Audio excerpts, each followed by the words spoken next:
Les podcasts du Figaro. Éric Carson appréhendait toujours de prendre l'avion. Il dormait en général assez mal la veille du voyage, se laissant dériver vers les pires scénarios possibles, imaginant tout ce qu'il laisserait derrière lui après sa mort violente dans un crash. Mais le désir d'ailleurs demeurait plus fort que la peur dans ce combat incessant entre nos pulsions et nos frayeurs. Bonjour et bienvenue dans le podcast Le Moment des livres. Vous venez d'écouter un extrait de La vie heureuse de David Fuenquinos, publié chez Gallimard. Je m'appelle Alice Develay et aujourd'hui je suis avec l'auteur de ce roman. Bonjour David Fuenquinos. Bonjour. Vous publiez La vie heureuse, un roman audacieux dans lequel un homme décide de changer de vie à 40 ans. Changer de vie, c'est d'abord pour lui changer de métier. Alors de décathlon, il passe au ministère du Commerce extérieur, et tandis que son travail l'envoie à l'autre bout du monde, en Corée, il va littéralement changer d'existence. Alors David Fuenquinos, vous avez cette belle phrase en 4e de couverture de votre livre. Nous voulons tous, à un moment de notre existence, être un autre. Est-ce aussi votre cas ? D'une certaine manière, oui. Et aussi, d'une certaine manière, j'essaye d'écrire des romans très différents les uns des autres. Et donc pour moi, la fiction me permet d'aller ailleurs, de me réinventer, parfois de rater, hein, mais en tout cas, d'être multiple. Puisque j'ai le sentiment moi, d'avoir eu 2 vies, mais un peu malgré moi, puisque à l'âge de 16 ans, j'ai été opéré du cœur, j'étais gravement malade, j'ai passé des mois à l'hôpital, et j'ai le sentiment, à partir de ce moment-là, d'avoir une 2e vie. Donc j'ai bifurqué très tôt. Alors, lorsque votre personnage principal, Eric, se rend en Corée, il fait une expérience existentielle, pour ne pas dire métaphysique. Est-ce qu'on peut en parler un petit peu ? On peut en parler complètement. C'est vrai que je ne l'ai pas mis sur la 4e de couverture pour pas dévoiler, mais là, lors de notre rencontre, avec plaisir. Alors, donc là-bas, en Corée, il y a une société nommée Happy Life. Je vais le faire avec l'accent Happy Life. Très bien. Voilà. Super accent. Lui propose de vivre son enterrement, silence, bougie, cercueil, tout ça pour retrouver le goût de la vie. Est-ce que c'est quelque chose qui existe vraiment là-bas ? Comment est-ce que vous avez imaginé cette chose-là ? Alors non seulement ça existe, mais c'est un véritable phénomène. On peut très rapidement, voilà, en tapant sur Internet, c'est Happy Dying, ça s'appelle, et voilà, vous voyez toutes les images, c'est incroyable. Il faut imaginer qu'en Corée du Sud, voilà, on est dans une société assez difficile, avec beaucoup de pression, très grand taux de suicide, beaucoup de mal-être. Et c'est vrai que cette thérapie de choc qui consiste à vivre d'une certaine manière son enterrement, en tout cas à être face à son cercueil avec sa photo, à rédiger son épitaphe, ne serait-ce que ça, poser quelques mots sur son parcours, qu'est-ce qu'on dirait de nous, voilà, dans cet ultime terrible. moment. Et puis, alors oui, c'est terrible, et en même temps, c'est assez. Alors évidemment, ce sont des gens en souffrance. Moi, j'ai lu après tous les commentaires sur les forums avec Google Traduction. Je parle pas coréen, pas D'accord. encore. Ouais. Et c'est vrai que ça fait beaucoup de bien. Il y a beaucoup de l'idée d'une seconde vie, d'une renaissance. L'idée assez simple de se confronter à la mort pour pouvoir avoir un rapport différent à la vie. Mais donc, oui, ça existe vraiment, et je pense que ça devrait venir en France, j'espère, c'est bien. Est-ce que ça marcherait aussi bien que dans votre roman si on l'exportait en France, à votre avis ? Je trouve que c'est une question très intéressante parce que j'ai le sentiment qu'en France, en Europe, en Occident peut-être, la mort demeure un sujet relativement tabou. Quand on parle d'euthanasie, c'est vrai que c'est assez compliqué, par exemple. Et c'est vrai que j'étais il y a pas très longtemps au Mexique, où voilà, ils fêtent en permanence les morts, on offre des cadeaux, il y a quelque chose d'assez joyeux. Et donc il faut aussi décomplexer. Moi, quand je parle, pour ce livre-là, du rituel qui existe vraiment, j'ai souvent des regards effrayés, ça a presque été le vôtre, hein, ça se voit pas en Désolée. podcast, mais en se disant, «Oh là là, j'ai pas du tout envie de faire ça». Alors que, c'est quelque chose qu'on peut aisément ressentir, quand on est confronté à des situations parfois douloureuses. Si on va à un enterrement, voilà, on se dit, «Je vais essayer de savourer la vie, je vais essayer d'avoir un rapport différent aux choses», et le but de cette cérémonie un peu électrochoc, c'est bien celui-ci. Est-ce que vous avez testé, du coup, cette thérapie ? Alors je l'ai pas testé, je suis allé à Séoul, je l'ai pas testé, mais je vais peut-être le tester. D'abord, je viens de faire des photos pour un journal dans un cercueil, et j'ai bien aimé D'accord. finalement, mais je l'ai pas testé parce que tout à l'heure, au début de la rencontre, j'ai raconté que j'ai vécu moi une expérience de mort à l'âge de 16 ans, juste avant de l'opération du cœur, et c'est vrai que j'ai eu le sentiment, d'être propulsé dans une 2e vie. Je sais à quel point la rencontre avec la mort, en ce qui me concerne, le fameux tunnel de lumière, cette expérience de mort imminente, m'a propulsé, dans une énergie de savoir, de culture, de sensibilité, peut-être de joie aussi même parfois.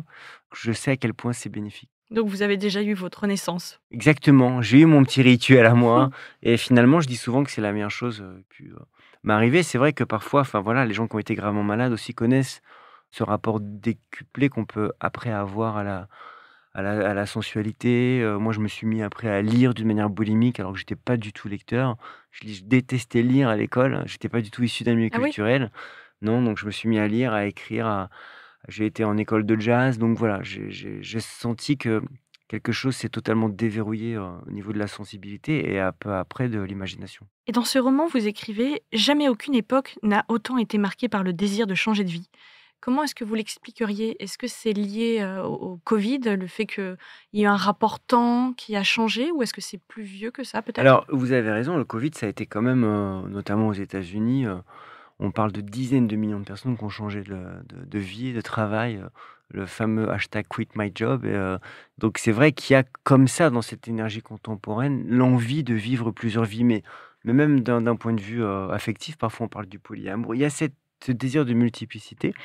Enfin, on voit partout autour de nous. Il y a des exemples comme ça de professeurs qui vont après, vendre du fromage en Corse ou devenir professeur de yoga. Moi, je vois des reconversions partout autour de moi. Il y a en tout cas l'idée peut-être très contemporaine ou davantage qu'on n'a pas un chemin tout tracé. Moi, je sais que mes parents, ils ont fait, toute leur carrière dans la même boîte. J'ai le sentiment que maintenant, quand la nouvelle génération, quand elle rentre dans une boîte, elle se dit au bout de 2 3 ans: «Bon, je vais aller ailleurs, qu'est-ce que je vais faire?» Peut-être que vous allez quitter le Figaro bientôt, Écoutez, si vous m'offrez une opportunité incroyable, une renaissance, pourquoi pas? Mais, j'ai l'impression aussi que le sujet de ce livre, c'est aussi le temps, un besoin de renouer avec la lenteur, un besoin de prendre le temps de regarder le monde et surtout un besoin de regarder la beauté là où elle est. Sur la lenteur, je trouve ça très juste. Moi, je trouve ça totalement effrayant de voir, cette frénésie permanente. Il y a un exemple là, que j'ai découvert il y a pas très longtemps, c'est quand on regarde un film sur Netflix, à peine le film fini, Il ils soit et enchaînent oui, avec un autre film ça qui se n'a rien relance. à voir. On peut même plus voir le générique. Il y a quelque chose de cette, voilà, de cette frénésie perpétuelle. On voit bien que le temps et la façon dont on consomme les choses dans cette forme de boulimie incessante ne va pas du tout. Moi, je pense qu'il faut au maximum ralentir. C'est aussi pour ça d'ailleurs que je trouve que la lecture, c'est un temps de lenteur, c'est un temps de conversation avec soi-même, d'intériorité et d'une certaine manière, on ralentit les choses. J'allais dire justement, la lecture, mais la beauté aussi, il faut faire l'expérience du ralentissement et peut-être même de la suspension du temps. Oui, c'est vrai, la beauté, c'est au cœur de nombreux de mes livres. Il y avait Vers la beauté qui raconte, comment une jeune fille tente de se consoler par la création, plus que se consoler d'ailleurs, se sauver d'une certaine manière. C'était aussi le cas de mon livre Charlotte, sur Charlotte Salomon. C'est un thème très, très important, peut-être très personnel, puisque j'ai eu le sentiment, moi, quand j'ai passé des mois à l'hôpital, que les livres m'ont Sauver un peu, sauvé, ouais. oui, m'ont fait voyager de ma chambre, m'ont émerveillé, et ça a été comme d'ailleurs, quelque chose que je découvrais à ce moment-là. Je pense que il faut chercher, ou en tout cas de tenter de chercher la beauté en toute chose et elle est de plus en plus difficile à débusquer. Et les histoires de renaissance, d'espérance et de beauté, la littérature en est remplie. Alors quel livre illustre pour vous l'espoir? L'espoir, c'est étonnant pour moi parce que si j'ai pas réfléchi à cette question, mais je pense tout de suite à des livres assez sombres. J'ai le sentiment, par exemple, un de mes livres préférés, c'est Un homme de Philippe Ross, où en 150 pages, on a toute la tragédie finalement humaine avec les problèmes, du corps, de la vieillesse, des incompréhensions dans les relations humaines. Et pourtant, il y a quelque chose d'extrêmement dense, d'extrêmement, vital. Peut-être que si j'avais anticipé et réfléchi, j'aurais dit un autre livre, mais là, c'est celui qui me vient à l'esprit, alors qu'il est totalement dépressif comme livre. Super! Mais c'est un peu le sens aussi de mon roman, La vie heureuse. Parfois, on me dit que c'est assez morbide et pour moi, je le vois vraiment comme quelque chose d'assez joyeux finalement, ce rapport à la mort et à Oui. l'envie de vivre et j'ai écrit mon livre, voilà, le rituel est au cœur du livre, mais c'est pas central. J'ai voulu avant tout écrire une sorte de comédie romantique entre un homme et une femme, voilà, sur 30 ans et porté par quelque chose, lié à l'espoir. Quel livre L'espoir d'une vie meilleure. quel livre vous a fait aimer lire? Alors, il y en a eu beaucoup parce que quand j'ai commencé à lire, j'ai lu d'une manière boulimique. Il y a eu d'abord, les Russes, je suis même parti voir la maison de Dostoïevski à Ah waouh! Saint-Pétersbourg, Kundera beaucoup. Peut-être que j'aurais pu répondre d'une manière assez classique, l'insoutenable légèreté de l'être. Et j'ai eu la chance après de rencontrer Kundera. Il était un des personnages de mon premier roman. Et donc je l'ai rencontré en 2002 et il m'a dit: «Ah mais c'est vous qui avez écrit, ce livre, je ne l'ai pas encore lu, mais c'est ma femme Vera qui le lit avec ses lunettes grotesques». J'avais l'impression d'être dans un roman de Kundera. Hem, Albert Cohen, Romain Gary, tant d'écrivains qui ont été importants. Quel livre vous a fait pleurer? J'ai le souvenir d'avoir pleuré, de rire avec Belle du Seigneur. On parle souvent du livre de l'amour, mais voilà, c'est aussi très, très, très, très drôle. Mais le premier livre qui m'a fait pleurer, c'est Jeanne Eyre. Quel livre vous Je a sais fait... plus, je l'ai Ah, lu il y a très longtemps, mais je me souviens avoir pleuré parce que sa meilleure amie meurt.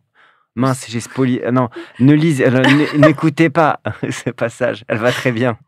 Quel livre vous a fait rire? Ah bah j'ai répondu malheureusement.